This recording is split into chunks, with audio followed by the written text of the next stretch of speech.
Assalamualaikum warahmatullahi wabarakatuh. Bagaimana kabarnya anak-anak hari ini? Jadi hari ini kita akan belajar materi tentang perdagangan internasional.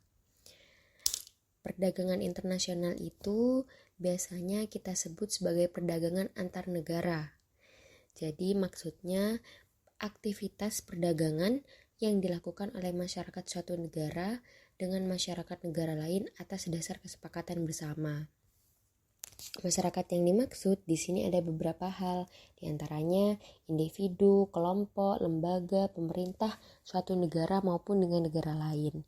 Nah, terjadinya aktivitas perdagangan antar negara ini akan menimbulkan suatu kegiatan yang biasa kita ketahui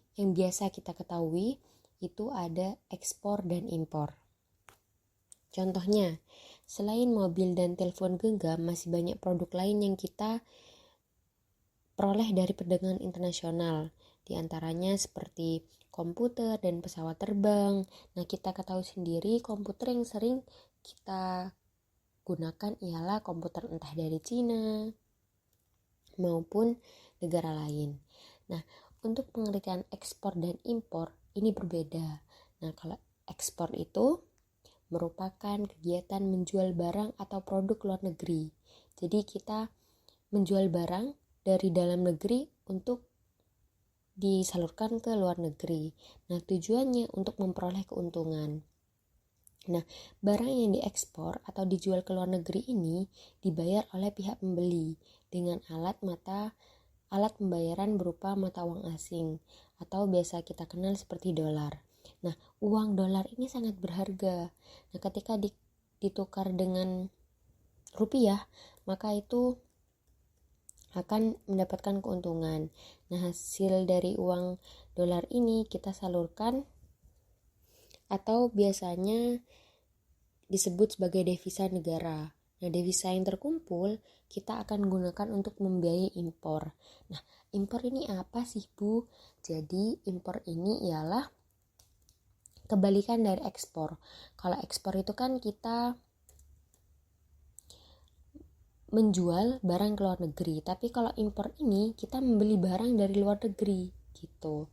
Nah, kenapa harus membeli? Karena setiap negara itu memiliki karakteristik yang berbeda. Contohnya, Indonesia ini negara yang agraris, negara yang pertanian sama adanya kelautan. Nah, sedangkan di negara lain itu ada 4 musim.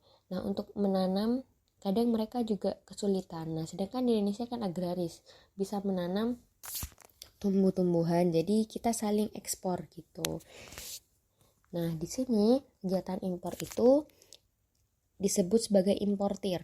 Nah, kalau yang ekspor biasanya kita sebut sebagai eksportir. Nah, seorang importir ini membayar barang yang dibeli itu dengan mata uang asing. Jadi yang awalnya di Indonesia ini rupiah, ketika kita mau membeli barang kita juga sama, kita harus menukar mata uang asing di dalam negeri gitu. Nah, di sini barang-barang impor yang dibeli oleh Indonesia itu ada 2 macam, diantaranya migas sama non migas. Nah, kalau barang migas ini diantaranya seperti minyak tanah, bensin, solar, dan LPG. Nah, sedangkan untuk barang-barang yang non migas itu antara lain karet, kopi, ikan, kayu lapis, kelapa sawit, serta barang tambang non migas seperti nikel dan batu bara. Nah, setelah kalian memahami proses ekspor dan impor, tentu kalian juga harus memahami ketika kita membeli atau menjual itu alat pembayarannya pakai apa sih, Bu? Gitu.